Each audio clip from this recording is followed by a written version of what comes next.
Hey everyone, good evening. This is Scott at Scott Trades on Twitter with StockMarketMentor.com and your chart of the day. Want to take a look at Dycom Industries. This is ticker DY.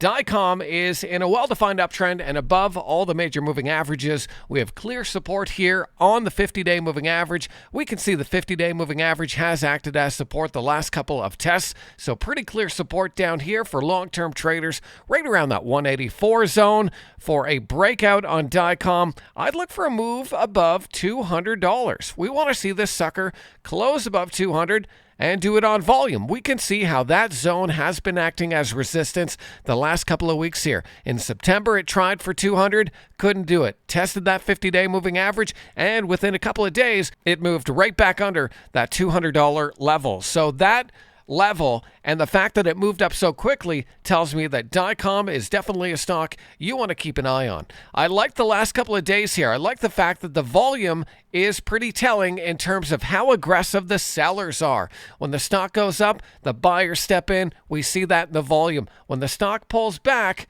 the sellers are there, but they're not really aggressive because we have low volume on the sell days. And then today, green up day, higher than average volume on the buy. So the buyers are bubbling under resistance here on Dycom. And like I said, I think we want to watch for a move and a close above that 200 level on the stock. So that's just one of many stocks we're looking at this weekend at StockMarketMentor.com. We'd love to have you on our team. Click that link, take a trial, and hopefully I'll see you on the other side.